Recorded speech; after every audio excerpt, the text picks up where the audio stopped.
যদি প্রশ্ন করি হারলো কে, অ্যাডভোকেট ফজলুর রহমান নাকি বিএনপি অথবা স্বাধীনতা বিরোধী শক্তি, নিশ্চয়ই আপনারা উত্তরটি পেয়ে যাবেন যে বিষয়ে আলোচনা করছি তার মধ্য দিয়ে। এবং এই কথা তো আমরা এই মুহূর্তে বলতেই পারি, মুক্তিযোদ্ধা অ্যাডভোকেট ফজলুর রহমান যতক্ষণ পর্যন্ত বিএনপির দায়িত্বশীল পদে ছিলেন তার সব ধরনের দায়িত্ব বিএনপির কাঁধেই ছিল, যদিও বিএনপি সে দায়িত্ব পালন করতে পারেনি। আমরা দেখেছি সর্বশেষ অবস্থাতেও অ্যাডভোকেট ফজলুর রহমান সাহেবের বাসার সামনে যেভাবে মব ক্রিয়েট করা হলো, দিন রাত তাকে সেখান থেকে নানান ধরনের হুমকি দেওয়া হচ্ছিল, তার প্রতিবাদে বিএনপি টু শব্দটি উচ্চারণ করেনি, কোনো ধরনের কোনো প্রতিবাদ জানায়নি।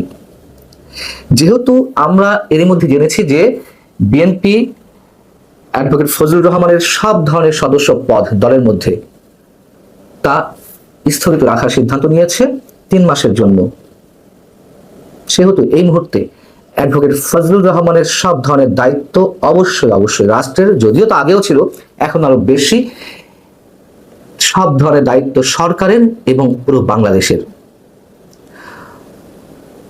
অ্যাডভোকেট ফজলুর রহমান তাকে শোকজ করার নোটিশের যে জবাব দিয়েছেন সেই জবাব নাকি বিএনপির কাছে সন্তোষজনক হয়নি।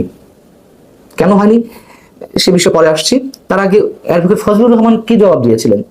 তিনি বলেছিলেন যে শেখ হাসিনা বিরোধী আন্দোলনে কিংবা কোটা বিরোধী আন্দোলনের সময় তিনি সবার আগে বলেছেন, বাবারা তোমরা কি শুধুমাত্র কোটা মুক্ত বাংলাদেশ চাও, তোমরা গণতন্ত্র চাও না? এবং 5 আগস্টের অভ্যুত্থানের পর বৈষম্য বিরোধী ছাত্র আন্দোলনের অন্যতম নেতা সার্জিস আলম যখন ইসলামী ছাত্র শিবিরের অনুষ্ঠানে দাঁড়িয়ে দৃপ্ত কণ্ঠে ঘোষণা করে যে জামাত শিবিরই ছিল জুলাই আন্দোলনের মূল ভ্যানগার্ড, এবং পরবর্তীতে সময় অবাক বিস্ময়ে সবাই দেখলো 71-এর পরাজিত শক্তি জামাত শিবির সদরপে মাঠে হাজির হয়েছে এবং দাবি করছে সব আন্দোলনের ভ্যানগার্ড তারাই। সেখান থেকেই এটি স্পষ্ট যে কোনো নির্বাচন তাদের লক্ষ্য নয়, 71-এর মুক্তিযুদ্ধকে অস্বীকারের মতো দুঃসাহস তারা প্রদর্শন করতে চায় এবং করছে। এমনকি জামাত শিবির পত্রিকায় আহ্বান জানালো যে 71-এ যারা অস্ত্র হাতে যুদ্ধ করেছিল তারা আল্লাহর কাছে মাফ চাও, এবং আমি তাদেরকে কালো শক্তি বলেছি যারা ষড়যন্ত্রের মাধ্যমে গণ আন্দোলনের ফসলকে কুক্ষিগত করে স্বাধীনতা মুক্তিযুদ্ধের যুদ্ধে নতুন ষড়যন্ত্রের সৃষ্টি করছে। অ্যাডভোকেট ফজলুর রহমানের যে জবাব আমাদের কাছে কোনোভাবে কি অযৌক্তিক মনে হতে পারে? বরং এগুলো এই মুহূর্তে চরম সত্যে পরিণত হয়েছে। এই কথাগুলো একা ফজলুর রহমানের বক্তব্য নয়, সারা বাংলাদেশের মুক্তিযুদ্ধের সপক্ষের মানুষের। তারপরও বিএনপি 3 মাসের জন্য তার সব ধরনের সদস্য পদ স্থগিত করার সিদ্ধান্ত নিয়েছে, এবং কি বলা হয়েছে সিদ্ধান্ত পত্রে যে বীর মুক্তিযোদ্ধা হিসেবে মুক্তিযুদ্ধে আপনার অবদান বিবেচনা করে কঠোর সাংগঠনিক ব্যবস্থা গ্রহণ না করে আপনার দলীয় প্রাথমিক সদস্য পদ সহ সব পর্যায়ের পদ 3 মাসের জন্য নির্দেশক্রমে স্থগিত করা হলো। এবং টক শোতে কিংবা সামাজিক যোগাযোগ মাধ্যমে কথা বলার সময় দেশের মর্যাদা ও দলের নীতিমালা যাতে ক্ষুণ্ণ না হয় এবং দেশে জনগোষ্ঠী ধর্মীয় অনুভূতিতে আঘাত না লাগে সে বিষয়ে সর্বদা সতর্ক থাকবেন। তৌহিদি জনতার নামে যারা মব ক্রিয়েট করছিল তাদের বিরুদ্ধে কথা বলা ধর্মীয় অনুভূতিতে আঘাত লাগা। আমি বুঝতে পারছি না যে বিএনপি আসলে কেন দিনে দিনে তাদের দৈন্যতার পরিচয় দিচ্ছে। আর নীতিমালা বলতে কি বোঝাচ্ছে এখানে? তাদের দলীয় নীতিমালা? স্বাধীনতা বিরোধী শক্তির বিরুদ্ধে কথা বলা যাবে না, এটাই নীতিমালা? হ্যাঁ, অনেকে বলছেন, হয়তো বিএনপি যারা আছেন তারা বলবেন, কই আমরা তো বলছি স্বাধীনতা বিরোধী শক্তির বিরুদ্ধে কথাবার্তা। না, আপনারা বলছেন ঠিকই, কিন্তু সেই ধরনের বজ্রকণ্ঠে বলছেন না। রাজনীতির স্বার্থের জায়গা থেকে কখনো কখনো তাদের বিরুদ্ধে একটু উচ্চকিত হচ্ছেন, কখনো কখনো আবার মিউ মিউ কণ্ঠে কথা বলছেন।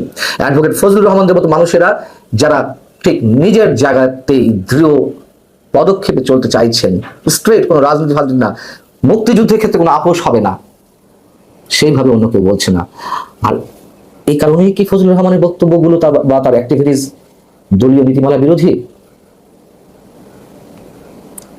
বিএনপি তাকে করুণা দেখালো, নাকি এটিও বিএনপির জন্য একটি রাজনীতি? না, তার বিরুদ্ধে সরাসরি কোনো ব্যবস্থা নেওয়া যাবে না, বহিষ্কার করা যাবে না, দিন এই ধরনের কোনো সিদ্ধান্ত নিলে মুক্তিযুদ্ধের সপক্ষের মানুষের মনে হৃদয়ে আঘাত লাগতে পারে।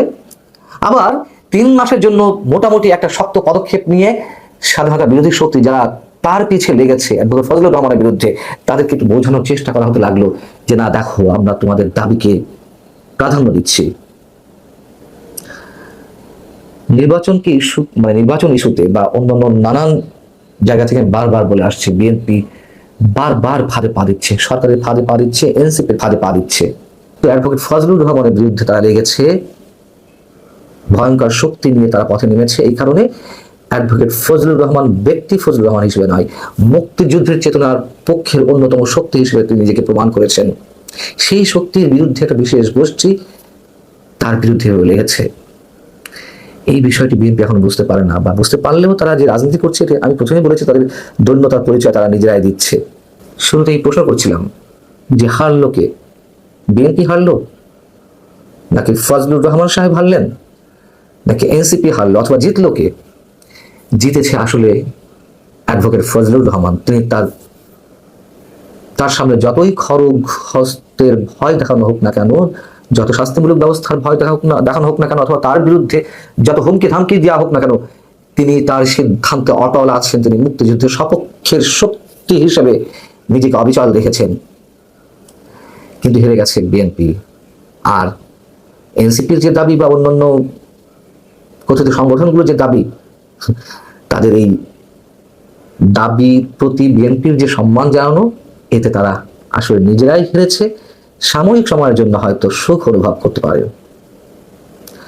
ভালো থাকুন।